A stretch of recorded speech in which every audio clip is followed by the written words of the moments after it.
अस्सलाम वालेकुम। सेठी से सवाल के साथ मैं हूँ सैयदा आयशा नाज और मेरे साथ मौजूद है नजम सेठी साहब। अस्सलाम वालेकुम। नजम सेठी साहब, बड़ी नाजुक सूरत हाल है और नज़ाकत की वजह यह है कि अभी हुकूमत साजी के लिए पीपल्स पार्टी और नून लीग तो चले मिलकर बैठे, आपके प्रेडिक्शन के मुताबिक उतने ही दिन लगे, वो तो हम बाद में बताएंगे ऑडियंस को कि आपने क्या कहा था, लेकिन हुकूमत साजी का भी मरहले तय पा रहे हैं। और दूसरी तरफ जो खुसूसी नशिस्तों के हवाले से इलेक्शन कमीशन ने मामला तय भी कर लिए हैं, ऐलानात भी कर लिए गए हैं, लेकिन पाकिस्तान तहरीक इंसाफ का जो सुन्नी इत्तेहाद काउंसिल से इत्तेहाद का मामला है उसमें खुसूसी नशिस्तों की एलोकेशन पर इलेक्शन कमीशन बैठा है और उसने फ़ैसला करना है। ये जब सारे मामला चल रहे हैं तो ऐसे में पाकिस्तान तहरीक इंसाफ एक मूव करने जा रही है जो नई नहीं है लेकिन है ख़तरनाक, क्योंकि पाकिस्तान की इकनॉमिक सिचुएशन ही तो इस वक्त क्वेश्चनड है और इस पर फिच ने भी एक रिपोर्ट जारी की है कि मामलात क्या हो सकते हैं। मैं चाहूँगी कि बैरिस्टर अली ज़फ़र जो मुलाकातें कर रहे हैं बानी PTI से इमरान खान साहब से, वो क्या फरमा रहे हैं, सुने आप जी।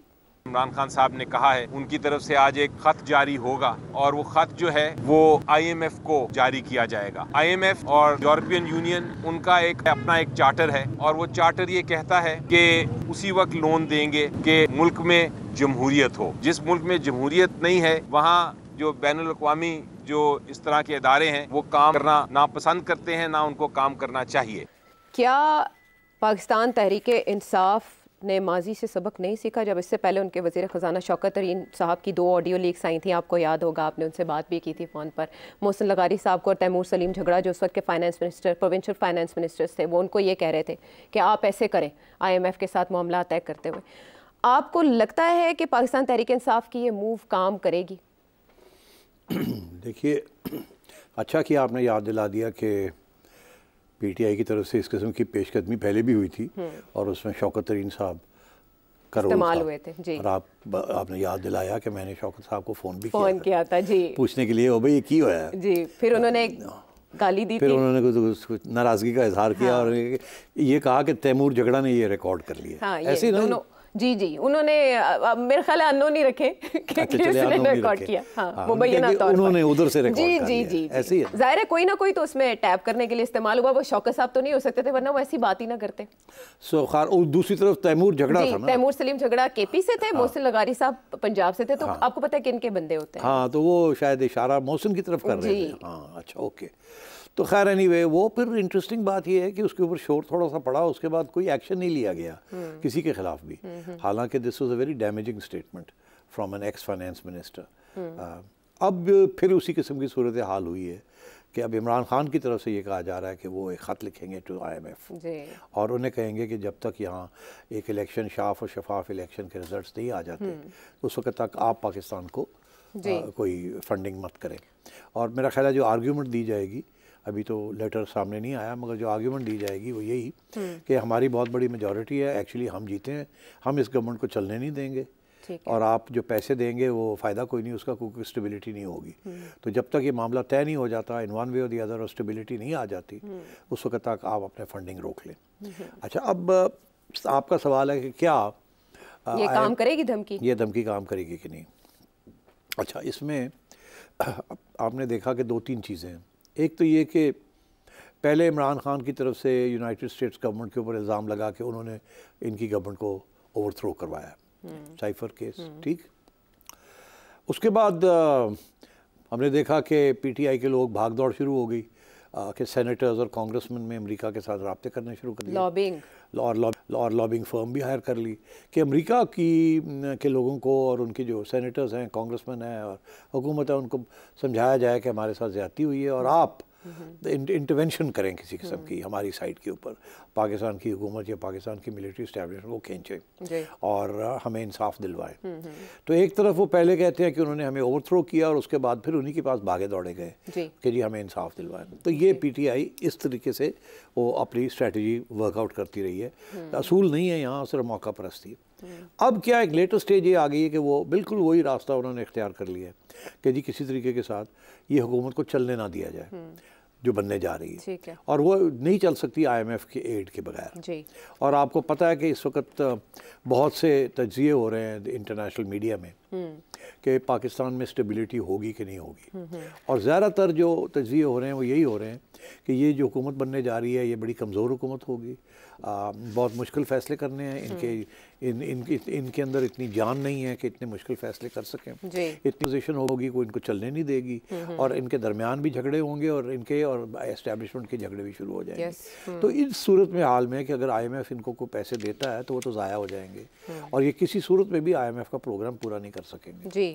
इसलिए ये कहा जा रहा है कि आप अभी पैसे रोक लें। अब ये बड़े पैसे रोकने के साथ दो सवाल खड़े होते हैं, क्या IMF ये इनकी बात मान जाएगी और रोक देगी, और क्या ये है कि अगर ना रोका तो क्या होगा और अगर रोक दिया तो क्या होगा। तो लेट्स आंसर ऑल 3 क्वेश्चंस। पहली बात तो ये है कि IMF ने ये कहा है कि हम इंतज़ार करेंगे जैसी हुकूमत बनती है कि नहीं। अब सबको पता है इस बात का कि अगर IMF का प्रोग्राम नहीं आता फॉर वन रीज़न और अनदर तो पाकिस्तान डूब जाए। और पाकिस्तान के डूबने का मतलब सिर्फ ये नहीं है कि यहाँ महंगाई हो जाएगी, यहाँ राइटिंग शुरू हो जाएगी, श्रीलंका को आप भूल जाएंगे, यहाँ बहुत बुरे हालात हो जाएंगे। उसका सिर्फ ये मतलब नहीं है, उसका ये भी मतलब है कि जो आपने इंटरनेशनल कम्युनिटी के पैसे देने हैं वो भी आप नहीं दे पाएंगे। तो इंटरनेशनल कम्युनिटी का भी ये इंटरेस्ट होता है कि आपको पैसे भी दिए जाएं मगर आपसे काम अच्छा करवाया जाए ताकि 4 पैसे आपके बने जिसमें से 2 पैसे उनके वापस कर दें। रिफॉर्म्स, हाँ, तो वो रिफॉर्म्स करवाना चाहते हैं। वो ये नहीं चाहेंगे कि आपको मौत के या डिफ़ॉल्ट के मुंह पे ले जाएं और वहाँ जाके डिफ़ॉल्ट हो जाए, जिसके साथ पाकिस्तान का जो नुकसान होगा इंटरनेशनल कम्युनिटी के जो अरबों डॉलर्स देने हैं वो भी नहीं मिलेंगे। तो वो भी जिनको कहते हैं रुड़ जाएंगे। तो वो उनको सोचना पड़ता है कि क्या इस किस्म के सख्त इक़दाम करने हैं कि नहीं करने। तो पहली बात तो ये है कि वो इंतज़ार करेंगे कि गवर्नमेंट बने कि ना बने। ठीक है। दूसरी बात ये है कि मेरा ये ख्याल है कि वो बिल्कुल किसी सूरत में भी पैसे नहीं रोकेंगे। देखिए, जितना मर्जी स्टेटमेंट्स आप अमेरिका से आ रहे हैं, यूरोपियन यूनियन से आ रहे हैं कि जी ये लगता है इसलिए कि धांधली हुई है, साफ़ और शफाफ होने चाहिए, इन्वेस्टिगेशन होनी चाहिए, ये क्लियर करें, सारी ये बातें आ रही हैं। ठीक है। पहले अमेरिका तो ये भी नहीं कहता था, अब उसने ये भी कहना शुरू कर दिया। मगर क्या इसका ये मतलब है कि वो कुछ सैंक्शंस लगाएंगे आपके ऊपर या आपको पकड़ के आपका हाथ बड़ोड़ेंगे और कहेंगे कि नई इलेक्शन कराओ या इमरान खान के हवाले करो? नो, ये नहीं करेंगे। वो एक दिखावे के लिए ये स्टेटमेंट्स देते हैं कि जी हाँ हम कंसर्न हैं, बिकॉज वो ह्यूमन राइट्स के अलमबरदार बने हुए ना, और साफ़ और शफाफ और डेमोक्रेसी ये वो वगैरह वगैरह, जो कि बड़ा हिपोक्रिटिकल स्टांस है, मगर that's the way international relations are. तो वो अपनी तरफ तो सारी बातें करेंगे, मगर क्या वो आखिरी कदम उठाएंगे आपके खिलाफ? नो।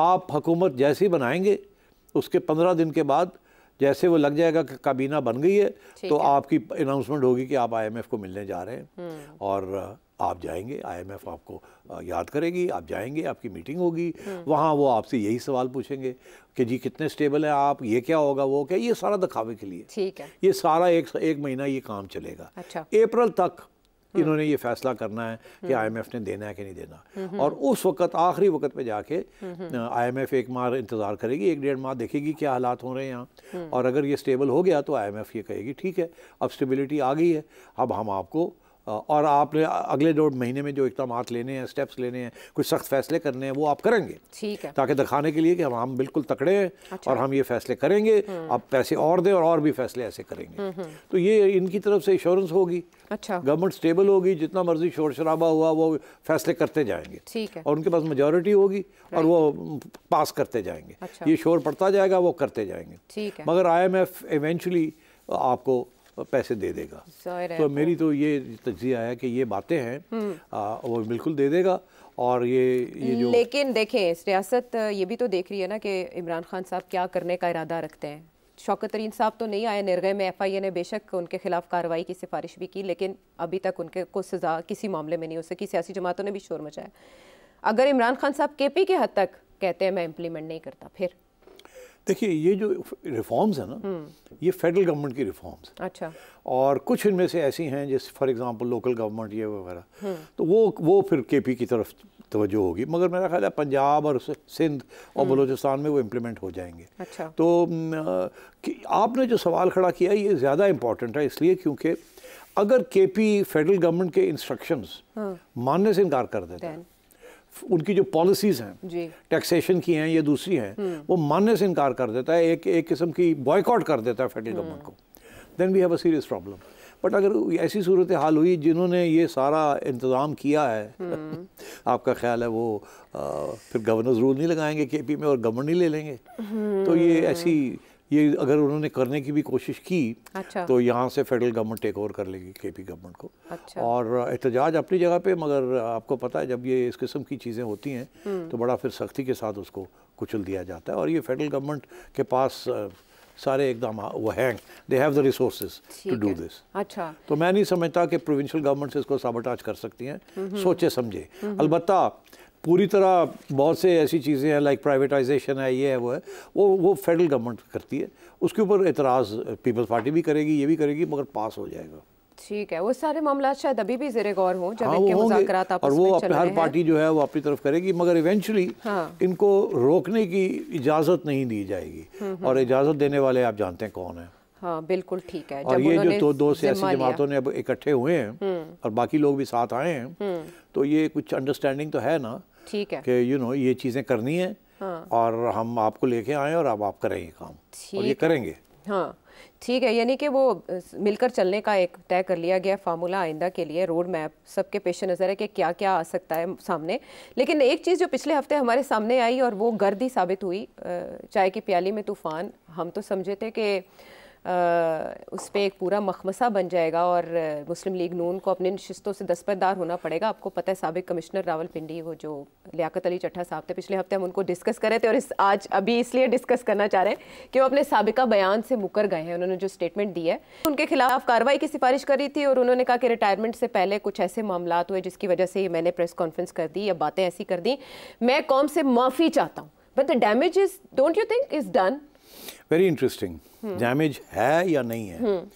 अच्छा, अब बात यह है कि एक लेवल पे तो डैमेज है कि उन्होंने पहले ये कह दिया कि जी मैं I was part of rigging और मैंने देखी है रिगिंग और ये रिगिंग हुई है और ये हुआ और वो हुआ है, ठीक है ना।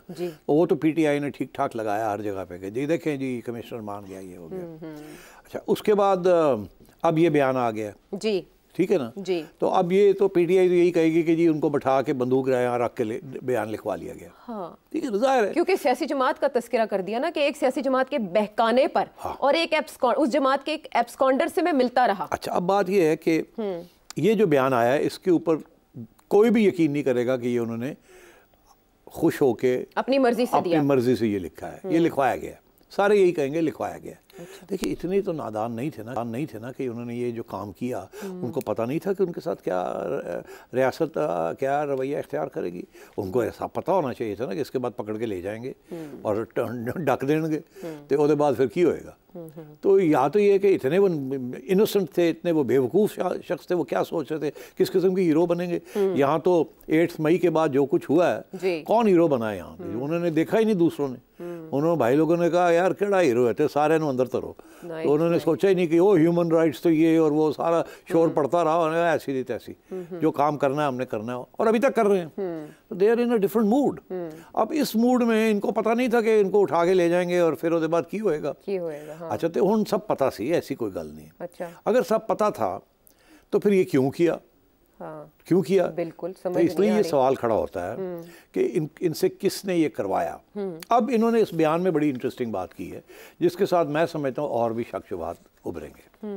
इन्होंने ये कहा कि किसी प्रोमिनेंट सियासी शख्सियत पीटीआई की जिसके साथ मैं राब्ते में काफ़ी अरसे से था और मेरे तल्लकात थे, उन्होंने मुझे उकसाया, उन्होंने मुझे ये सारा कुछ कहा, ये करो ये करो ये करो, और ये प्लान था कि ये होगा और वो होगा और ये और ये इलेक्शन से पहले ये तय हो चुका था कि ये इलेक्शन चोरी होने जा रही है और आपने जब हम इशारा देंगे तो आपने ये बयान देना है जी, ठीक है। अब इसमें दिलचस्प बात ये है कि उन्होंने जो पहला बयान दिया था उसमें उन्होंने एस्टैब्लिशमेंट को क्लीन चिट दी थी, लेकिन चीफ इलेक्शन कमिश्नर और चीफ जस्टिस साहब को उन्होंने टारगेट किया, ठीक है ना।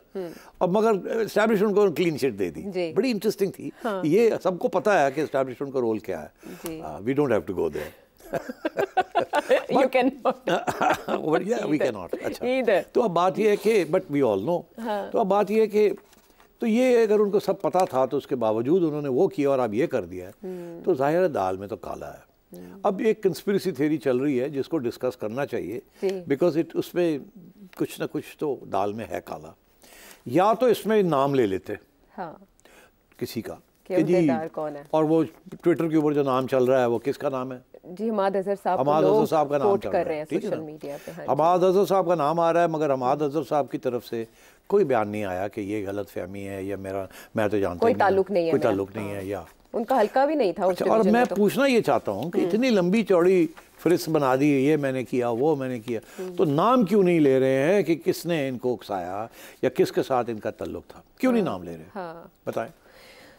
शायद वो ये चाहते हैं, या तो इसमें वजन ही नहीं है जो इनका ताज़ा बयान सामने आया है, और कल को XYZ कह के मुकर भी सकते हैं, और या फिर ये कि कोई और है बैक पे। बात ये है कि सही है, इसी किस्म का कोई इशू है। असल में नाम बात ये इसलिए नहीं लिया कि अगर नाम ले लेते हैं तो फिर प्रूफ देना पड़ेगा ना। लेकिन वो कह रहे हैं मैं कांटेक्ट में रहा तो कॉल रिकॉर्ड्स चेक कर लें, वैसे सारा तो फोरेंसिक करा लें फोन का। उनको पता है और कॉल रिकॉर्ड्स के अंदर उस शख्स के साथ राब्ते हुए हैं, तो फिर नाम ले लेते, क्योंकि अब जो कमेटी बनी है नहीं तो वो नाम दे दे ना, फर्ज करें उनके फोरेंसिक करा के नाम दे दे और सामने रखे, कौम को भी पता चले किसके कहने पर ये सारा ड्रामा हुआ। अगर नाम नहीं देते फिर तो फिर वो शरीके जुर्म ना होते तो मुखबरी करते इसलिए। और अगर इनको इतने नादान तो नहीं है कि अब वो उनको पता है कि वो मेरे फ़ोन रिकॉर्ड्स देखेंगे और वहाँ फलाने का नाम आ जाएगा, और नाम नहीं दे रहे हैं, इसका मतलब है नाम है ही नहीं। आपने इतना बड़ा ड्रामा किया हो तो फिर आप नाम ना दें तो इसका मतलब आपकी स्टोरी में वजन नहीं है। आपको जान डालने के लिए उस बंदे को सामने लाना होगा जिसने ही जान में सबको मुब्तला किया।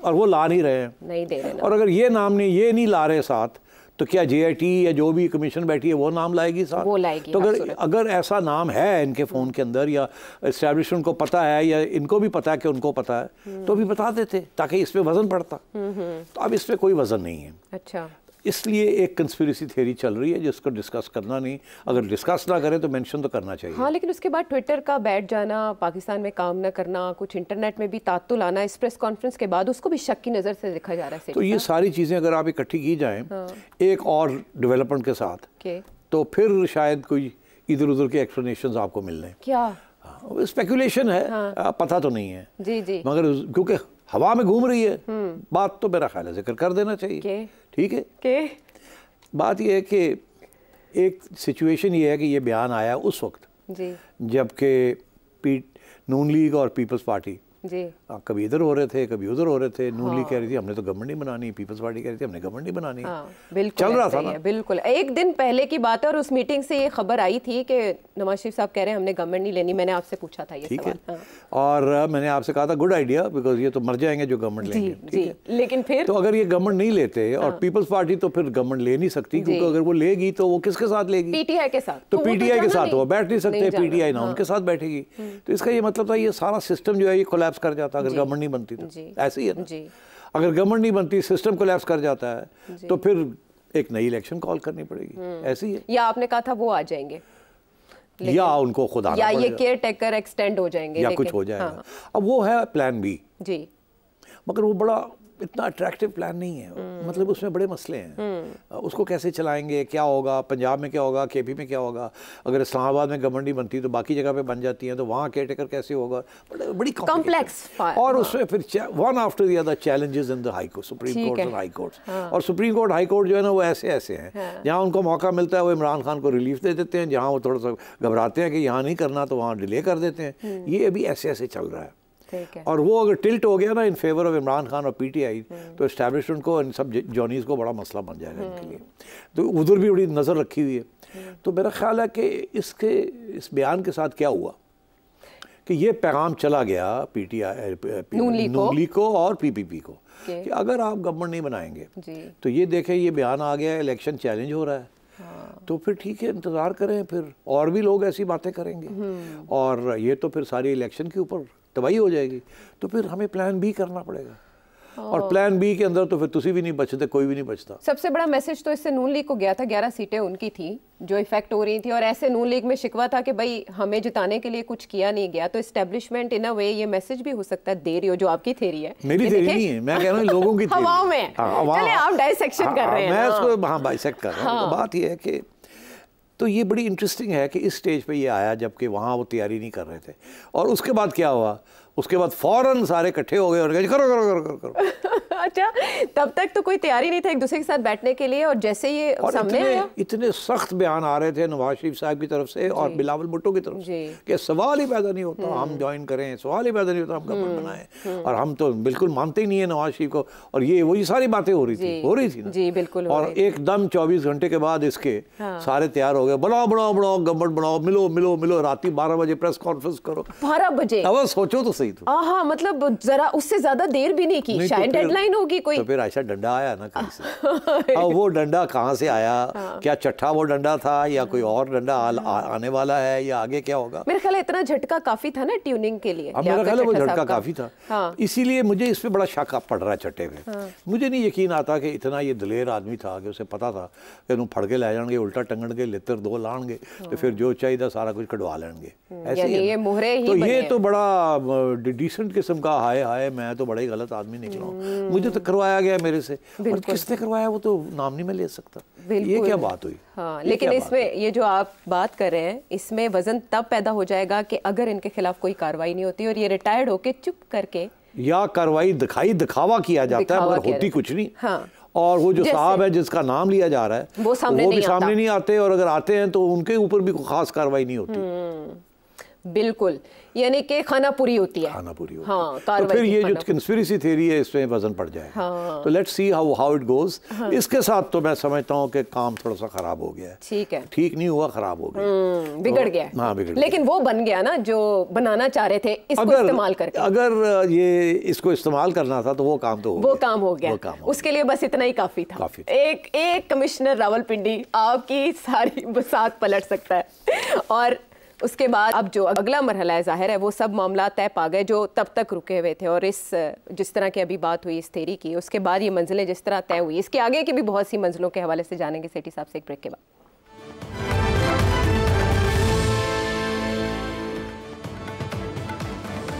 Welcome back to the show. अच्छा, आपने अपनी प्रेडिक्शन में ड्यूरिंग इलेक्शन और इलेक्शन के बाद जो हमने प्रोग्राम किया, आपने बता दिया था कि वज़ीर आज़म होंगे शहबाज शरीफ और आसिफ अली ज़रदारी साहब प्रेसिडेंट होंगे मुमकिना तौर पर।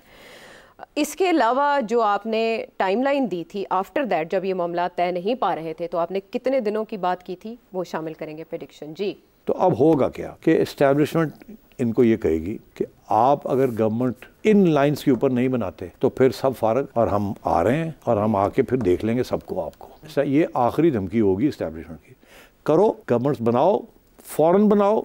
ये फार्मूला है, नून लीग वालों आप ये दे दो पीपल्स पार्टी को, पीपल्स पार्टी वालों आप ये मत लो इनसे, जो हम कहते हैं ये करो और एल्स नहीं तो फिर ठीक है, फिर देखी जाती, फिर असी फिर दसने तो असी की करना है। अगले 4-5 दिन के अंदर अंदर आयशा अगर इन्होंने अपने डेडलॉक ना तोड़े तो फिर इस्टेब्लिशमेंट आएगी और इस्टेब्लिशमेंट आपको इनको फाइनल वार्निंग देगी, और अगर वो फाइनल वार्निंग सुनी तो इस्टेब्लिशमेंट का प्लान बी जो है वो फिर इम्प्लीमेंट होना शुरू हो जाएगा। ठीक है।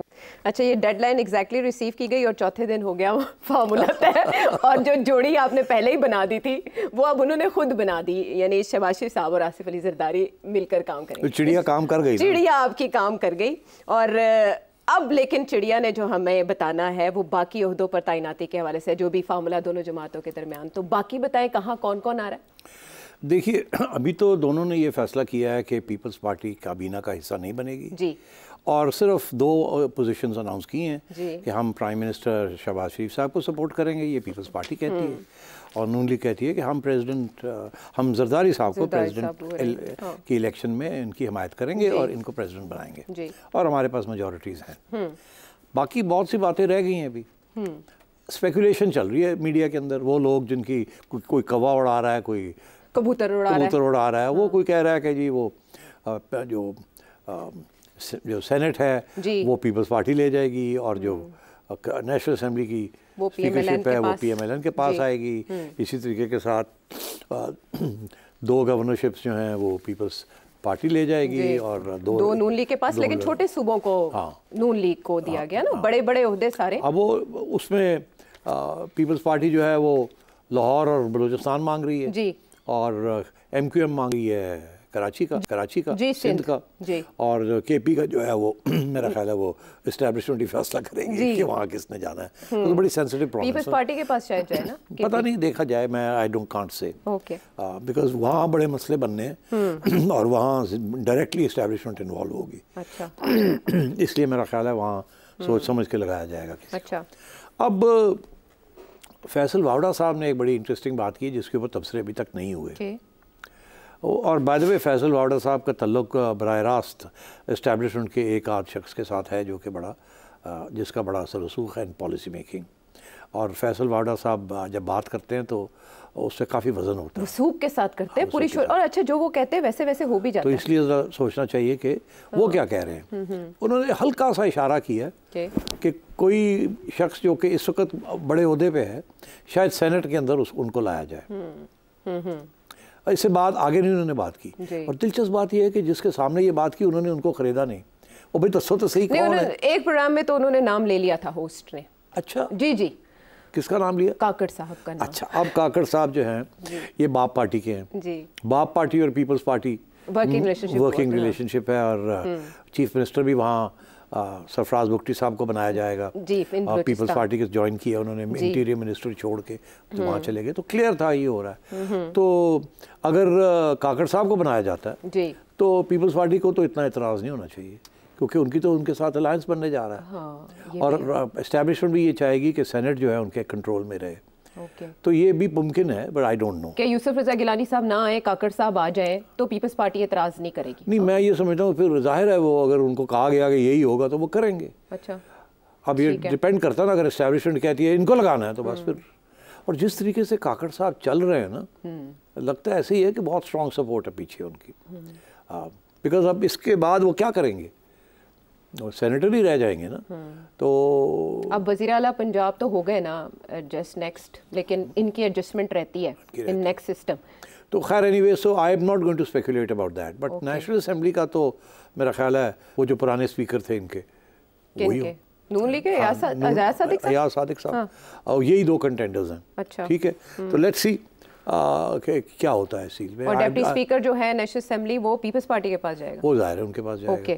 और बाकी लाहौर का गवर्नरशिप भी जो है वो पीपल्स पार्टी मांग रही है जी, और मेरा ख्याल है वो मिल जाएगा उनको। अब सवाल ये खड़ा हुआ कि अभी तो अनाउंस क्यों नहीं किया, और साथ ये भी कह दिया है कि कैबिनेट में नहीं जाएंगे हम कैबिनेट में, फेडरल कैबिनेट में। तो अब मैं आपसे एक पेशन गोई कर देता हूँ कि ये सारी सोची समझी गेम है। पीपल्स पार्टी शर्मिंदा है कि बिलावल भुट्टो ने इतने सख्त बयान दिए और उसके बाद अब पीछे सॉरी करके पीछे जाना पड़ा। उन पंजाबी कह रहे हैं इस वजह से बिलावल तो मुंह बने हैं, कोई डंडा आ गया ना उधरों कि जी करो, तो अब वो करना पड़ रहा है जी। तो अब वो ये कंसेशन ली है कि इस वक्त हम नहीं अनाउंस करते कि हम आपके साथ बैठेंगे कैबिनेट में। अच्छा, मेरी ये पेशन गोई है कि पहली स्टेज पे ये 3-4 ओहदे जो है ना, स्पीकर्स और प्राइम मिनिस्टर, ये होगा। प्रेसिडेंसी तो अगले महीने होगी जाके जी, 8 मार्च। हाँ, तो अभी तक वो टाइम है, इससे पहले ये, और फिर जाहिर है फिर प्रेसिडेंसी हो जाएगी जी, फिर कैबिनेट बनेगी। कैबिनेट जो बनेगी शहबाज शरीफ साहब उसमें 8-10 लोग से ज़्यादा नहीं लेंगे। 8-10 से ज़्यादा कैबिनेट नहीं होगी इनिशियली। ओके, अच्छा, और उसमें कोई पीपल्स पार्टी का नहीं होगा। ओके, ठीक है। उसके बाद बातचीत फिर शुरू हो जाएगी कि अब पीपल्स पार्टी को बस, और शहबाज शरीफ नज़र आएंगे भाग रहे हैं, पीपल्स पार्टी को कन्विंस कर रहे हैं कि आप आ जाएं। अच्छा। और तो उन्होंने नखरे करने शुरू कर दिए, फिर आखिरी नखरे उनके पूरे हो जाएंगे, ठीक है जी, और फिर वो आ जाएंगे कैबिनेट के अंदर, ठीक है। और फिर ऑलरेडी तय होगा कि कौन सी सीटें, ये पहले ही तय हो जाएगा कि कौन सी सीटें छोड़ दें हमारे लिए, वो हम आएंगे, वो हम ले लेंगे, और उसके अलावा जो आपने रखनी है वो अभी आप अनाउंस कर दें। तो अगर शहबाज शरीफ साहब ने 30 मेंबर की कैबिनेट पहले अनाउंस कर दी, हाँ, जिसमें पीपल्स पार्टी वाले ना हुए, तो मुझे चिड़िया को बुला के शूट कर देंगे, ठीक है। Okay, I have to shoot the चिड़िया, ओके, ठीक है। बड़ा मसला मेरे लिए बन जाएगा, मगर then I can't live after that ना, कि अगर इतनी गलत खबर दी है उसने मुझे। लेकिन आप पर काट दे चिड़िया को, शूट नहीं करें प्लीज, ना जानवरों पे जुल्म, परिंदों पे जुल्म, बैन कर देंगे कुछ अर्से के लिए, ठीक है, सस्पेंड कर, सलाखों के पीछे डाल, ठीक। मगर होना ऐसे नहीं है, होना वही है जो चिड़िया कह रही है। तो Peoples Party will join the cabinet okay and it will join the cabinet slowly, okay, थोड़ी सी नखरे करके, फिर वो आएंगे अदाएं दिखा के, नखरे दिखा के। अच्छा, ये बिलावल साहब पहले भी करते रहे हैं, जब पीडीएम में थे फिर शबाशी साहब के मनाने पे मान भी जाते थे, लेकिन अब की बार जो हाफिज हमदुल्ला साहब कह रहे हैं ना, वो कह रहे हैं बिलावल इस जबरी शादी पे खुश नहीं है। वाकई नहीं, देखिए मियाँ साहब भी खुश नहीं है। अच्छा ठीक है, हमें समझ आ गई, वो जो दोनों में फार्मूला है ना, तो वो जो खुश तो नहीं है, मगर दोनों को ये कहा गया है कि वो ਤੁਹਾਨੂੰ जिताया है, ਤੁਹਾਨੂੰ मौका मिल रहा है, नहीं तो फिर देखो की होता है, चलाओ इन्हों। हाँ ठीक है, तो मतलब है कि अब चॉइस क्या है इनकी। अच्छा, अगर जब फेडरल की आपने प्रेडिक्शन दे दी तो पंजाब कैबिनेट है तो दूर का मामला, तो पीपल्स पार्टी पंजाब में क्या करेगी? और पंजाब में मरियम नवाज साहिबा तो आ रही हैं। मरियम नवाज साहिबा ने एक बड़ी इंटरेस्टिंग बात की है, मैंने सुना है जी, हो सकता है गलत हो, आप करेक्ट कर दीजिएगा। उन्होंने कहा कि मैं 1 महीने का बजट दूंगी पहले, 4 महीने का नहीं दूंगी, बिकॉज जून में जाके नया बजट आना। जी जी, तो ये क्यों 1 महीने का क्यों? ये तो आप ही बेहतर बता सकते हैं, क्योंकि आप तो ज़ाहिर है सीएम पंजाब भी रहे हैं। अच्छा, अब मेरा ख्याल है इसमें दो वजूहत है। यहाँ भी शुरू में पीपल्स पार्टी नहीं आएगी। अच्छा, पंजाब में नहीं आएगी, ओके। तो वो जो बजट बनेगा वो सिर्फ नून लीग का बजट प्रायोरिटीज होंगी। तो जो फाइनल बजट होगा जिसमें फिर पीपल्स पार्टी की भी हमायत होगी, तो फिर उस वक्त पीपल्स पार्टी को भी साथ लिया जाएगा। अच्छा। तो इसलिए ये 1 महीना जो है ना, जैसे 1 महीना यहाँ मोहलत ले जा रही है, वहाँ भी 15-20 दिन महीने की मोहलत ली कनेक्टेड है। तो मैं समझता हूँ ये उसी किस्म की गेम है। इवेंचुअली पीपल्स पार्टी यहाँ भी आएगी और सेंटर में भी आएगी धीरे धीरे। अच्छा, लेकिन कल एक बड़ी दिलचस्प सूरत हाल पैदा होने वाली है, वो यूँ कि कल पंजाब असम्बली का इजलास तो गवर्नर साहब ने कॉल कर लिया है, लेकिन उसमें पाकिस्तान तहरीक इंसाफ के जो इंडिपेंडेंट उम्मीदवार हैं वो शिरकत का इरादा नहीं रखते, और ना ही जो स्पीकर हैं पंजाब असम्बली के सिप्तान खान साहब वो इरादा रखते हैं। जी जी, पुराने स्पीकर, ज़ाहिर है आखिरी लास्ट साबिक। तो वो अगर हल्फ नहीं लेंगे और वो नहीं आते तो एक सिचुएशन डेवलप हो जाएगी। सिचुएशन तो डेवलप होगी, मगर उसकी सोल्यूशन ये रखेंगे कि वो आएंगे नहीं, वो कहेंगे जी कहाँ है स्पीकर साहब जिन्होंने आके हैंड ओवर करना है और नई इलेक्शन करानी जी। जी स्पीकर साहब नहीं आए, बॉयकॉट कर दिया, ठीक है डिप्टी स्पीकर ले आए वासिक कुयूम साहब, वो आ जाएंगे डिप्टी स्पीकर साहब, उन्होंने ऑलरेडी स्विच ओवर कर लिया जी, कर लिया स्टेटमेंट देके, तो वो आ गए हैं, तो वो कर देंगे, फिर तो मामला चल पड़ेगा। गवर्नर साहब मोहर लगा देंगे ठा करके, अल्लाह खैर सल्ला, और मरियम अपनी छोटी सी कैबिनेट के साथ काम शुरू कर देगी। पंजाब और वो आपको बताऊँ 1 महीने के अंदर वो हर रोज़ एक नया इनिशिएटिव अनाउंस करेंगी। वो ऐसा दिखाएंगी कि शहबाज शरीफ ਨੂੰ ਤੁਸੀਂ ਭੁੱਲ ਜਾਓ भाई लोगो, मैं जो काम करांगी तुसी शहबाज ਨੂੰ ਭੁੱਲ जाओगे। अच्छा। और वो हर रोज़ एक नया ड्रामा, ये कर रहे हैं, वो कर रहे हैं, ये कर रहे हैं, announcement of this, announcement of this, announcement of this, और उसमें you will see that she is very prominent and that she is got everything in control, confident, तो she will give that impression. And कुछ interesting developments. Will the impression last? That impression शुरू में तो ज़ाहिर है वो यही impression होगा, शहबाज साहब भी वही दिखाएंगे, running like mad to do things, ये वो फुर्ती दिखाएंगे, मगर जो रियल इश्यूज़ हैं, जब मुश्किल फ़ैसले करने पड़ेंगे ना, तो वो आएंगे just before when the IMF program comes in April। अच्छा, लेकिन मरियम नवाज साहिबा के लिए सबसे बड़ा चैलेंज क्या होगा पंजाब में? हमजा साथ चलेंगे, उनके सपोर्ट करेंगे? देखिए चॉइस नहीं है हमजा की या किसी और की, अब फैसला तो हो गया है। मैं नहीं समझता कि खुशी के साथ ये फैसले हुए हैं, बस हैं टेंशन्स तो हैं, मगर अब यही रास्ता था, जैसे और जगह पे खुश नहीं है तो यहाँ भी। और ये मियाँ नवाज शरीफ साहब ने बहुत बड़ी सैक्रिफाइस की है कि ठीक है जी मैं बाहर बहना तो उत्थे भरा ते हत्थे धी ते चलाओ, और चला के दिखाओ तुसी चला सकते हो कि नहीं। तो पंजाब में फैसला साजी में हमें नवाज शरीफ साहब की राय नज़र आएगी बिहाइंड द सीन्स, ओके, और फेडरल गवर्नमेंट में भी बिहाइंड द सीन्स। Okay. जैसे वो जब लंदन में बैठे हुए थे ना, तो बिहाइंड द सीन्स उन्होंने एक छोटा सा दफ्तर बनाया हुआ था वहाँ, और हर रोज़ वो कोई शहबाज साहब से भी बात करते थे और कुछ उनको हिदायत भी करते थे, कुछ उनके सेक्रेटरीज से भी कभी कभी उनको भी कुछ थोड़ी बहुत सिर साहब मानी जाती थी, और अब मानी जाएगी? कुछ हद तक मानी जाती थी, कुछ हद तक नहीं मानी जाती थी, कोई ना कोई एक्सक्यूज़ दे दिया जाता था, तो I think he is used to it. और बिकॉज देखिए आप लॉन्ग डिस्टेंस नहीं चला सकते, जो लोग बैठे हुए होते हैं उनको पता होता है क्या हो सकता है क्या नहीं हो सकता। आप दूर बैठ के ख्वाहिश तो इज़हार कर सकते हैं, मगर नॉट सो ईजी। मगर मेरा ख्याल है वो इतना ही विल बी मोर कंसर्न कि मरियम जो है ना, she should give a good performance. और मियाँ साहब वो हैं कि इनको पंजाब का भी एक्सपीरियंस है, फेडरल गवर्नमेंट का भी एक्सपीरियंस है, हाँ ठीक है ना, so he will be able to give a good advice. और एडवाइस किस किस्म की देंगे? मेरा ख्याल है सिलेक्शन ऑफ ब्यूरोक्रेट्स, बिकॉज जो शहबाज शरीफ साहब की स्ट्रेंथ क्या थी, उन्होंने सियासतदानों के साथ काम नहीं किया था पंजाब में, उन्होंने ब्यूरोक्रेसी के साथ अपनी टीम बनाई। परवेज़ इलाही साहब ने भी ऐसा ही किया ना। ये क्योंकि ब्यूरोक्रेट्स पंजाब के बड़े कॉम्पिटेंट ब्यूरोक्रेट्स हैं, जाहिर है, और वो ठीक ठाक काम करते हैं। आपको याद है इमरान खान साहब भी आए थे तो उन्होंने सबसे पहले यही चैलेंज लिया था अबाउट ब्यूरोक्रेसी। ऑब्वियसली प्रॉब्लम ये था कि बुज़दार साहब ऐसे नहीं थे कि जो ब्यूरोक्रेसी को इस्तेमाल कर सकते, बिल्कुल, तो उन्होंने कमज़ोर ब्यूरोक्रेट्स लिए थे, बिकॉज वो नंबर 2 काम करना चाहते थे। अगर आप नंबर 1 काम करना चाहें तो बड़े अच्छे ब्यूरोक्रेट्स हैं, वो मिल जाते हैं और वो देन दे गिव डिलीवरी। मैं हमेशा I was very impressed with the Punjab bureaucracy. जब मैं 3 महीने रहा है चीफ मिनिस्टर ऑफ इंटरिम 2013 में, तो आई नोटिस्ड इट। और जाते जाते जब मैंने फेयरवेल स्पीच भी की, खाना किया था ब्यूरोक्रेट्स के लिए, उन्होंने मेरा किया या मैंने उनका किया, तो मैंने उनकी बड़ी तारीफ़ की थी। I was very impressed with the Punjab bureaucracy, competent bureaucracy, very competent, very efficient.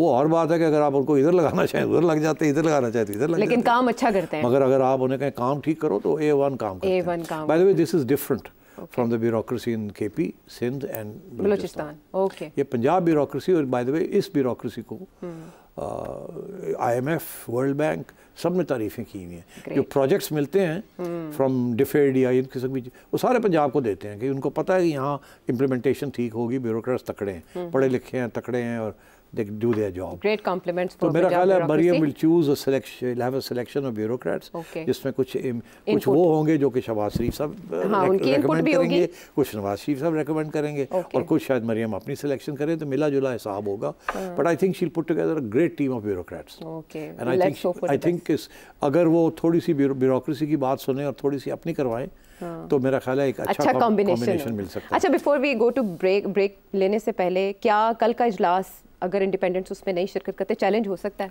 जल्दी से? चैलेंज हर चीज़ होगी, एट एवरी स्टेज एक चैलेंज आएगा। सारे हाई कोर्टों में जाएंगे, सुप्रीम कोर्टों में जाएंगे, साथ साथ हुकूमतें चलती चलेंगी और साथ साथ वो फैसले होते जाएंगे। और यही this will be the source of instability, कि शुरू में PTI कोई हर रास्ता खोलने की कोशिश करेगी इनको डिस्टेबलाइज करने के लिए। जो पार्टी जा सकती है उस हद तक कि IMF को कहे कि आप पैसे ना दें, पाकिस्तान डूब जाए, हमें जो होता है मगर पाकिस्तान डूब जाए, ये तो पाकिस्तान डूबने वाली बात है ना, ये तो गवर्नमेंट डूबने वाली बात नहीं है। अगर पैसे नहीं आते तो पाकिस्तान डूब जाता है। तो अगर पाकिस्तान डूब और यहाँ तक जाने के लिए तैयार हैं, तो वो तो फिर हर बार इस्तेमाल करेंगे टू डिस्टेबलाइज, क्योंकि उनका जो पार्टी इंटरेस्ट है ठीक है, वो इसी में है कि ये सिलसिला ना चले और कोलैप्स हो जाए, और उस कोलैप्स के बाद फ्रेश इलेक्शंस हो, और उस फ्रेश इलेक्शंस में हम स्वीप करके आए, फिर हम सबको देख लेंगे। ठीक है, दे डोंट केयर कि कोलैप्स ऑफ द सिस्टम होता है कि नहीं, वो इस अरेंजमेंट को कोलैप्स करना चाहते हैं। Very right. लेकिन जाहिर है अगर पास ऐसे प्लान्स हैं तो इस्टेब्लिशमेंट के पास या दीगर पॉलिटिकल पार्टीज के पास उनका तोड़ भी होना चाहिए। अभी तक तो ऐसा कोई लाहे अमल सामने नहीं आ सका। वापस आते हैं हम एक ब्रेक के बाद।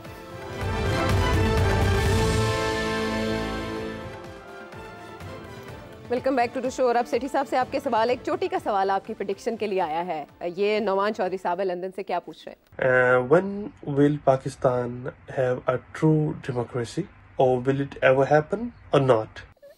True democracy, yes. हकीकी जमहूरियत। yes.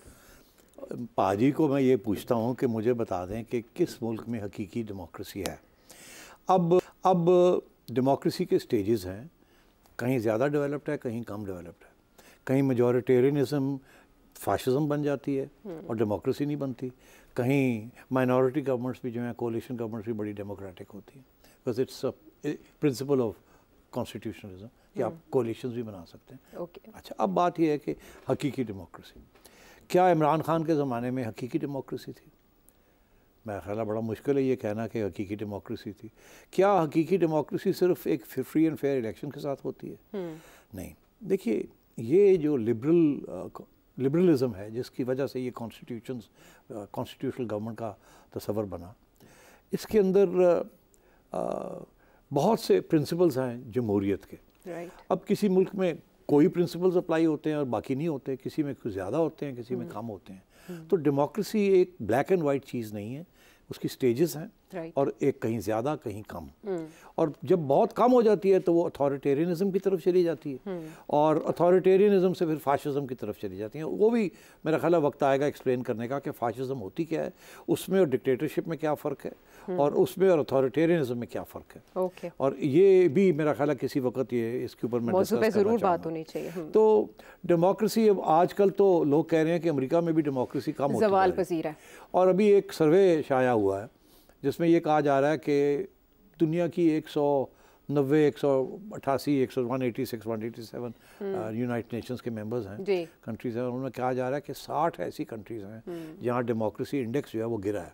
मतलब वो पहले 5 आउट ऑफ 10 डेमोक्रेसी थी वहाँ, तो अब 4 आउट ऑफ 10 हो गई या 3 आउट ऑफ 10 हो गई, या वो जो पहले 7 आउट ऑफ 10 थी किसी एक मुल्क को मिलता नंबर, अब वो 6 पे आ गया या 5 पे आ गया। और वो ये ऑलरेडी डेमोक्रेसी का जो इंडेक्स है वो ऑलरेडी साबोटाज हो रहा है, एक डिक्लाइन में है। तो ये कहना कि हकीकी डेमोक्रेसी, मेरा ख्याल है ऐसी कोई चीज़ नहीं है। अगर हकीकी डेमोक्रेसी एक हद तक है जैसे को, और वो वहीं है जहाँ वो पैदा हुई, वो यूरोप में और यूके में और फिर अमेरिका में, ये है आपके original democratic nation. Scandinavian countries ने बाजी ली है उसमें, इस इंडेक्स में। अच्छा, और मगर अब हर जगह इन्हीं मुल्कों में अब वो कम होती जा रही है, और ज़्यादा नॉन डेमोक्रेटिक रवैये आने शुरू हो गए, और इलेक्शंस भी ऐसी हो रही हैं जहाँ नॉन डेमोक्रेटिक किस्म के लोग आने शुरू हो गए, पॉपुलिस्ट्स जो कि ज़्यादा डेमोक्रेसी में इतनी यकीन नहीं रखते। तो अब बात यह है कि कोई ऐसी चीज़ नहीं है हकीकी डेमोक्रेसी। ठीक है, ये ज़रूर आप कह सकते हैं कि ये हुकूमत ज़्यादा डेमोक्रेटिक थी और ये कम है। अब वो कौन से इंडिसेस हैं जिसके साथ आप जमहूरियत को मेजर करते हैं? एक ये कि फ्री एंड फेयर इलेक्शन, ये सिर्फ एक है। ठीक है, उसके बाद एक इंडिपेंडेंट जुडिशरी, ये दूसरा है। ठीक, तीसरा ये है फंक्शनिंग पार्लियामेंट। ठीक है, अगर पार्लियामेंट ही फंक्शन नहीं करी तो डेमोक्रेसी कहाँ से होगी? ये 3 मोटी मोटी चीज़ें। फिर ये पॉलिटिकल पार्टी सिस्टम, ठीक है, एक गवर्नमेंट है, एक गवर्नमेंट इन वेटिंग है, एक ऑपोजिशन है, एक गवर्नमेंट है, ठीक है, एंड सो ऑन। तो मतलब है इस किस्म के और भी बहुत सी चीज़ें हैं, ह्यूमन राइट्स इंडेक्स है, करप्शन का इंडेक्स है, दीज आर ऑल इंडेक्सेस जिसके ऊपर डेमोक्रेसी का बनता है खाता। तो मैं ये समझता हूँ कि ये कहना कि हकीकी डेमोक्रेसी नो सच थिंग, ये कहना कि अगर इलेक्शन फ्री एंड फेयर हो जाए तो हकीकी डेमोक्रेसी होगी, ये नॉनसेंस, ऐसी बात नहीं है। बहुत से और भी इश्यूज हैं, फैक्टर्स और भी बहुत से होते हैं जो इन्वॉल्व होते हैं, इसलिए ये सारा सोच समझ के बात करनी चाहिए हकीकी डेमोक्रेसी और नॉट। ठीक है, अच्छा एक और है बड़ा टेक्निकल, ज़हीर अहमद साहब फैसलाबाद से पूछ रहे हैं, अगर नून लीग जो है वो गवर्नमेंट नहीं बनाती तो फिर कौन सा सेटअप जो है वो आगे आ सकता है और किस तरह आ सकता है? इससे नून लीग को नुकसान क्या होगा अगर वो गवर्नमेंट नहीं लेती? सेटअप तो अब आ रहा है ना, सेटअप तो आ रहा है कि नून लीग और पीपल्स पार्टी की गवर्नमेंट बनने जा रही है सेंटर में, और केपी की गवर्नमेंट बनने जा रही है, केपी में पीटीआई की गवर्नमेंट, बलूचिस्तान में गवर्नमेंट बनने जा रही है पीपल्स पार्टी और बाप की जी, और इधर MQM और PPP की गवर्नमेंट बनने जा रही है सिंध में। ठीक, तो गवर्नमेंट तो बनने जा रही है। अब नुकसान फ़ायदा क्या? देखिए, सबसे ज़्यादा नुकसान जिसका हो सकता है वो है नून लीग, सबसे ज़्यादा फ़ायदा है जिसका हो सकता है वो है पीपल्स पार्टी। उसकी वजह, पीपल्स पार्टी की पक्की सीटें हैं अपनी सिंध की, 35 सीटें वो हमेशा मिल जाती हैं उनको नेशनल असेंबली में, और हमेशा उनको उतनी प्रोविंशियल असेंबली सीट्स मिल जाती हैं जिससे वो गवर्नमेंट बना लेते हैं।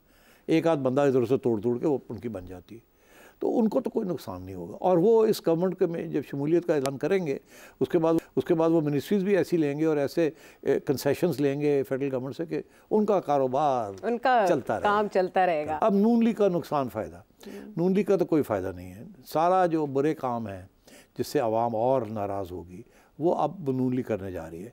ये खुश नहीं है कि इन्होंने 16 महीने वही काम किए हैं जिसकी वजह से ये इलेक्शन हार गए। वो और बात है कि गवर्नमेंट में आ गए मगर इलेक्शन ही हारे हुए हैं। अब वो आ गए हैं गवर्नमेंट के अंदर कोalition बना के, अब वो और उसी किस्म के मुश्किल इक़दाम करने पड़ेंगे जिसके साथ आवाम और नाराज़ होगी और PTI की तरफ वोट बैंक उनका और बढ़ेगा। तो सवाल ये है कि ये कब तक सिलसिला चलेगा। कुछ लोग कहते हैं ज़्यादा देर नहीं चलेगा क्योंकि बेसिकली इनहेरेंटली अनस्टेबल है, मगर उसका जवाब ये है कि वो जो इस्टेब्लिशमेंट बैठी हुई है वो डंडा लेके बैठी हुई है और वो इसको चलाएगी। ठीक है, वो और बात है कि और गड़बड़ हो जाए तो वो भी ना चला सके और फिर कोई नया ही प्लान B C D चल पड़े। मगर अगर ये गवर्नमेंट 1.5 साल 2 साल में फ़ारग हो जाती है तो अगली इलेक्शन में PTI नून लीग वाइप आउट हो जाएगी। अच्छा। पंजाब के अंदर उनका वही असर होगा जो पीपल्स पार्टी का असर हुआ है पंजाब में। घाटे का सौदा किया ये तो ये सौदा जो है जो किया है, इसका चक्कर ये है कि अगर तो जल्दी छुट्टी हो जानी है तो नून लीग उड़ जाएगी आगे से, नामो निशान नहीं रहेगा पंजाब के अंदर। 100 प्याज 100 जूते। तो अगर ये 2 साल काट जाते हैं धक्का लगा के इस्टेब्लिशमेंट के सपोर्ट के साथ, और भी तरीके हैं, और पीटीआई जो है वो जो हमला करना चाह रही है इसको गिरा नहीं सकती, और ये 2 साल काट जाते हैं, तीसरे साल में मेरा ये मौक़िफ़ है कि ये जो मुश्किल इक़दाम लिए हैं ना, ये आहिस्ता आहिस्ता कम फ्रूटफुल होना शुरू हो जाएंगे, ये फ्रूटफुल होंगे, इकॉनमी ग्रो करनी शुरू हो जाएगी और अच्छी खबरें आनी शुरू हो जाएंगी। चौथे साल तक अगर ये रह गए तो इनके पास पैसे भी इतने होंगे कि ये आवाम को एक दफ़ा फिर ख़रीदने की कोशिश करेंगे, आवाम को खुश करेंगे, आवाम माजी भूल जाएगी। आवाम देखेगी यार हुण तो ठीक हो गया है, हुण तो नौकरियां भी मिलती पियां ने, लैपटॉप्स भी मिलते पे ने, बेनज़ीर इनकम सपोर्ट प्रोग्राम भी चल रहा है, सिपैक भी चल पड़ा है, ये भी हो गया वो भी हो गया, सड़कें भी बन रही हैं, अल्लाह अल्लाह खैर सला यार नून लीग वाले ठीक ही कर रहे हैं, सब भूल जाएंगे। तो उस सूरत में नून लीग की फिर रिवाइवल हो जाएगी। तो अब ये ट्रिक ये है कि क्या ये 4 साल 5 साल काटते हैं कि नहीं काटते हैं।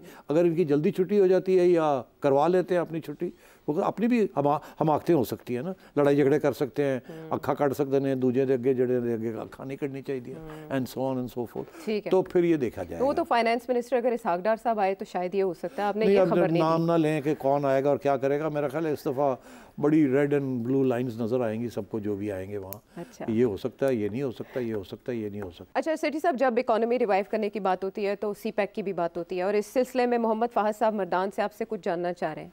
जो सीपैक के प्रोजेक्ट्स आ रहे थे, जो स्पेकुलेशंस थी नवाज शरीफ के आने से सीपैक के प्रोजेक्ट स्टार्ट होंगे, ML1 मंसूबा था उसमें तकरीबन कोई 50 to 60 बिलियन का। तो अगर नवाज शरीफ प्राइम मिनिस्टर नहीं बनते और शहबाज शरीफ टेक ओवर करते हैं तो क्या वही प्रोजेक्ट उसी तरह स्टार्ट होंगे या उस पर इसका इम्पेक्ट पड़ेगा शहबाज शरीफ के आने का? शहबाज शरीफ साहब 16 महीने प्राइम मिनिस्टर रहे हैं, क्या उन्होंने कोई सीपैक प्रोजेक्ट स्टार्ट किए हैं या ख़त्म किए हैं?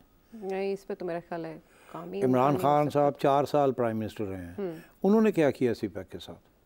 वो तो फाइनेंशियल टाइम्स में एक मजमून छपवा के बैठ गए थे अबाउट सीपैक। एग्जैक्टली। अब मजमून छुपाना बड़ा आसान है, मगर काम करना सीपैक को, सीपैक के ऊपर कोई काम नहीं हुआ जब से इमरान खान साहब आए हैं। ना इमरान खान साहब ने कुछ किया, ना ही शहबाज शरीफ साहब ने किया। वजह 2 थी। एक तो ये थी कि चाइना की तरफ से ये जो सीपैक प्रोजेक्ट्स चल रहे हैं इसके अंदर बहुत बड़े लोन्स मिल रहे हैं आपको। ये कोई चाइना फ्री फंड में नहीं कर रहा है, उस पे इंटरेस्ट भी है। वो आपको पैसे देते हैं कि ये प्रोजेक्ट आपका सड़कों का, हम आपको इतने पैसे देते हैं, ये आप पैसे लगाएं इसके ऊपर और फिर इतने स्टेज पे हमें पैसे वापस करें। आपके पास इतनी स्ट्रेंथ नहीं है कि आप उनके पैसे वापस करें। एक तो ये, इसलिए ये रास्ते चीज़ें रुक गई हैं। एक और भी मसला बना, IMF ने इनको, जब ये IMF के पास गए, अमेरिका और चाइना के बहुत सीरियस इश्यूज चल रहे हैं, आपको पता ही है, ग्लोबल डोमिनेंस के लिए। तो IMF अमेरिका का एक इंस्टीट्यूशन है या ग्लोबल इंस्टीट्यूशन जिसको अमेरिका डोमिनेट करता है, ठीक है, वेस्टर्न इंस्टीट्यूशन। पैसा उसमें काफ़ी हद तक कुछ अमेरिका का है, कुछ यूरोप का है, and so on and so fourth. ज़्यादा हद तक अमेरिका का। तो अब बात यह है कि IMF ने इनको ये कहा कि पहली बात तो ये है कि हमें आप पैसे हमसे मांग रहे हैं, तो ये करेंगे क्या इनको? क्या आप ये चाइना को पैसे ये दे देंगे उनके जो कर्जे लिए हैं आपने? तो पहली बात तो ये है कि हमारा पैसा चाइना को वापस देने के लिए नहीं है। तो इन्होंने कहा नहीं इस फिक्र ही ना करो, असी तो नहीं कराएंगे। उन्होंने कहा अच्छा फिर ये बताएं तो सही, कितने पैसे लिए हैं आपने चाइना से जी? कौन से प्रोजेक्ट्स हैं जिसके ऊपर पैसे लिए हैं, क्या रेट ऑफ इंटरेस्ट दिया है? ट्रांसपेरेंसी हमें दिखाएं, क्योंकि आफ्टर ऑल हमने आपको देना है तो हमें पता होना चाहिए ना आपने कर्जे कितने लिए हैं। क्योंकि आप जो हमसे पैसे लेंगे उसमें कुछ आपने कर्जे हमारे वापस करने हैं, कुछ और हमारे वेस्टर्न नेशंस के करने हैं, तो डिटेल्स हैं हमें चाइना के। तो इन्होंने गोल कर दिया, इनका जी वो किस तरह चाइना ने इनके साथ अग्रीमेंट ये की हुई है कि ये जो डिटेल्स हैं हमारी एग्रीमेंट्स की, आप कहीं नहीं लीक नहीं कर सकते। फॉर एग्जांपल ये जो लाहौर में बस चली है जी, शहबाज शरीफ साहब ने उसके भी डिटेल कभी नहीं दिए कि क्या कितने रेट के ऊपर लिया, क्या हुआ, किसको दिया, कैसे दिया। तो ये चीज़ें सारी खुफिया हैं। अब चाइना के साथ प्रॉब्लम बन गया। चाइना कहता है कि आपने सिपैक जो है उसके ऊपर आप अमेरिका के साथ तावन करना शुरू कर दिए, और अमेरिका का एक थिंक टैंक है, उन्होंने एक बड़ी डिटेल्ड स्टडी की है कि पाकिस्तान ने क्या लिया और क्या किस हद तक मोहताज हो गया। और इल्ज़ाम ये लग रहा है कि चाइना ने अफ्रीका के अंदर भी इसी तरीके के साथ मुल्कों को मोहताज बनाया है डेट के अंदर, और फिर उनसे फैसिलिटीज़ ली हैं। और यहाँ फैसिलिटीज़ क्या लेना चाह रहे हैं? ग्वादर लेना चाह रहे हैं, और ये एक नया रूट बनाना चाह रहे हैं ताकि वो जो साउथ चाइना सी से रूट जा रहा है वो, क्योंकि अमेरिका वहाँ उसको डिसरप्ट कर सकता है किसी तरीके के साथ। चाइना का जो एक्सेस है टू द वेस्टर्न वर्ल्ड, अब वो this is the alternative route, the road belt road and belt initiative. तो जो सिपेक हॉल्ट हो गया है, नवाज शरीफ के ज़माने में जो इशू बना था कि इन्होंने सब कुछ कर तो दिया, उसके बाद फ़ौज ने नवाज शरीफ साहब को ये कहा कि सिपेक जो प्रोजेक्ट्स हैं ये हमारे वाले की जाएँ, एक सेक्रेटेरिएट बनाई जाए, उसमें हम उसका हेड बनेंगे, बिकॉज ये सारा काम जो है फ्रंटियर वर्क्स ऑर्गेनाइजेशन ने करना है और लोगों ने करना है। सिक्योरिटी इन्वॉल्व है जो हमने प्रोवाइड करनी है, क्योंकि टेररिस्ट अटैक्स हो रहे हैं, तो ये हमें डायरेक्टली इन्वॉल्व किया जाए इसके अंदर। और मियाँ साहब नहीं चाहते थे ये, तो इसके ऊपर भी एक इशू बन गया था उस वक्त। मगर ये नतीजा इसका यही निकला कि by the time Imran Khan came, तो आपको पता होगा इमरान खान ने आते सार जनरल आसिम बाजवा को लगा दिया था, आसिम सलीम बाजवा साहब, बिल्कुल याद है, उनको उतार के फ्रॉम जैसे ही वो रिटायर हुए as corps commander southern command, तो उनको सिपेक का हेड बना दिया था। मगर सारा काम रुक गया था और उसके बाद कोई काम नहीं हुआ सिपेक के अंदर। और वो दिन है और आज का दिन है, सारे प्रोजेक्ट्स जो हैं वो रुके हुए हैं। दो वजह, एक तो ये कि अमेरिका ने बेसिकली आंखें दिखाई और कहा ये क्या हो रहा है, तो ये डर गए, इन्होंने चाइना को कहा जी ठहर जाए, वो तो ये जो पुराने हुए वही मांग रहे हैं, आपने और कर्जे ले लिए तो क्या होगा, पुराने कर्जे तो हम दे नहीं पा रहे हैं। तो चाइना ने भी थोड़ा हाथ रोक लिया और इनको तनकीद करनी शुरू कर दी कि ये क्या हो रहा है। उसके बाद टेररिस्ट अटैक्स शुरू हो गए, इस्लामिक स्टेट खुरासान जो है उन्होंने और तालिबान पाकिस्तान वालों ने चाइनीज़ इंजीनियर्स और चाइनीज़ वर्कर्स के ऊपर along the Karakoram and Gwadar attacks करने शुरू कर दिए। तो ये सब कुछ हुआ और ये रुक गया, ठीक है, और वो रुका हुआ है। दूसरा इशू ये था कि पैसे नहीं थे, क्योंकि पैसे तो कर्जे वापस करेंगे तो और पैसे मिलेंगे ना। यहाँ फिस्कल डिफिसिट 9-10% पे पहुंची हुई है, ठीक है, प्रिंट कर करके पैसे, इन्फ्लेशन होती जा रही है, 22% इंटरेस्ट रेट बढ़ गया है, महंगाई हो गई है, तो ये प्रोजेक्ट्स बंद पड़े हैं। तो ये नवाज शरीफ साहब भी चाहे अगर वो प्राइम मिनिस्टर भी होते तो बड़ा मुश्किल हो जाना था कि ये जो पुराने प्रोजेक्ट्स चल रहे हैं जो रुके हुए हैं फॉर एग्जांपल, उनको शायद थोड़ा बहुत धक्का लगा के कंप्लीट कर देते। सबसे बड़ा इशू ये बनते हैं part of PSDP, public sector development programme, उसके लिए पैसे रखने पड़ते हैं ना, public sector development programme. IMF ने कहा सारे पब्लिक सेक्टर डेवलपमेंट प्रोग्राम्स बंद कर दिए जाएं 2 साल के लिए। ये IMF की प्रिस्क्रिप्शन है, ये उन्होंने डॉक्टर साहब ने नुस्खा लिख के दिया है कि आपने पब्लिक सेक्टर डेवलपमेंट बंद कर देनी है 2 साल। सड़का बंद, ब्रिजेस बंद, ये बंद। फेडरल गवर्नमेंट, प्रोविंशियल गवर्नमेंट के पास जो पैसे होते हैं वो कर ले, छोटे मोटे अंडरपासेस वगैरह, और बड़े जो प्रोजेक्ट्स हैं जो कि मेगा प्रोजेक्ट्स हैं वो रुक गए हैं और वो रुके रहेंगे उस वक्त तक जब तक आप की मईशत चल नहीं पड़ती, आपके पास डिफिसिट्स कम नहीं होते, आपका पैसे आ जाते हैं आपके पास स्पेंड करने के लिए on public sector development programmes, उस वक्त तक। और ये अगले 2 साल में कोई सिपेक डेवलपमेंट नहीं होनी। ठीक है, बट सिपेक ज़्यादा चाइना के इंटरेस्ट को सर्व कर रहा है then Pakistan, is it your take? नहीं, it is serving both interests.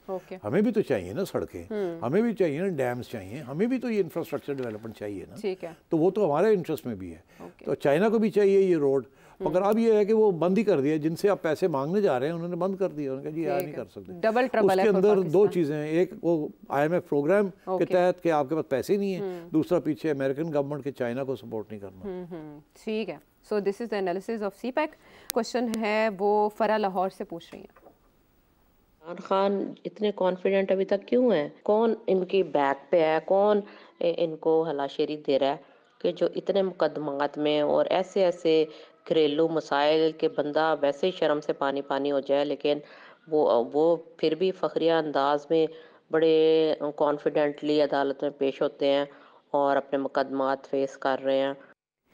थोड़ा सा हिंट ये भी है कि इस्टेब्लिशमेंट का एक धड़ा उनको सपोर्ट कर रहा है ये। अच्छा, नहीं, मैं समझता हूँ कि बात थोड़ी सी इससे ज़्यादा कॉम्प्लेक्स है और सिंपल भी है।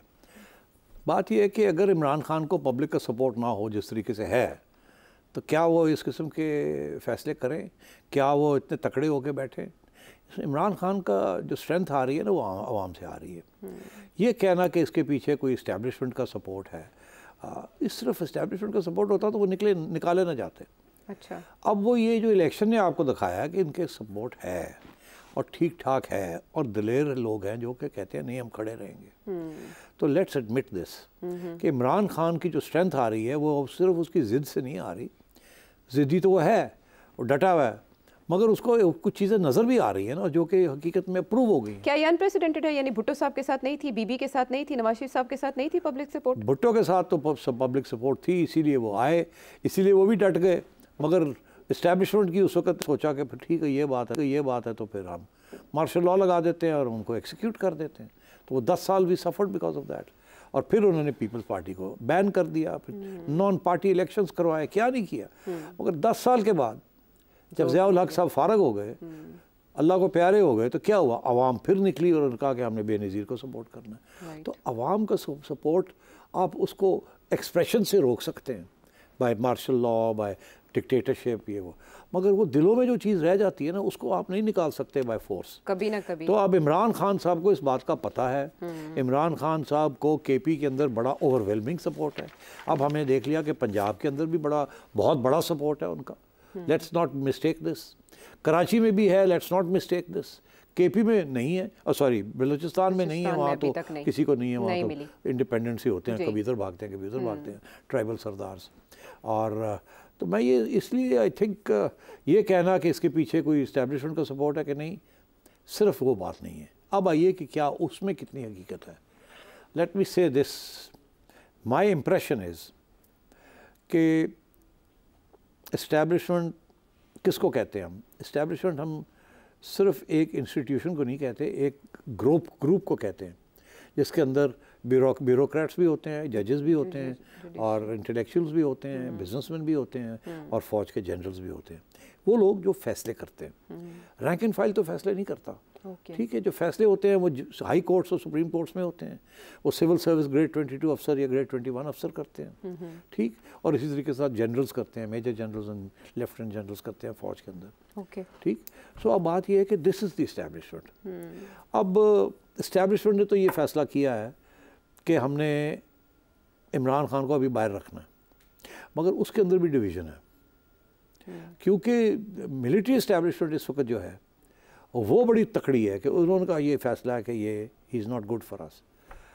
मगर judiciary is divided, civil service is divided, और मैं ये समझता हूँ कि इस वक्त जो वोटिंग हुई है उसमें ये जो इंस्टीट्यूशंस हैं हमारी रियासत की, उसमें से ज़्यादातर मेरा ये इम्प्रेशन है कि बहुत से इंस्टीट्यूशनल वोटिंग जो है वो नॉन इंस्टीट्यूशनल बेसिस के ऊपर ज़ाती तौर के बहुत से वोट इमरान खान को पड़े हैं। तो उसकी जो हमदर्दियाँ हैं इमरान खान की, वो आम आवाम में नहीं सिर्फ फॉर रीजंस ऑफ इन्फ्लेशन और पॉलिटिक्स, मगर वो एस्टैब्लिशमेंट की इंस्टीट्यूशंस के अंदर भी सपोर्ट है उसको। पेनिट्रेट कर चुके हैं ये popularity, he knows that and he is confident on these basis. आप जानना चाहें सेठी साहब से कुछ मजीद उमड़ रहे हो, आपके जहन में सवाल, तो इस नंबर पर भेजिए। अगले प्रोग्राम तक के लिए इजाज़त दीजिए।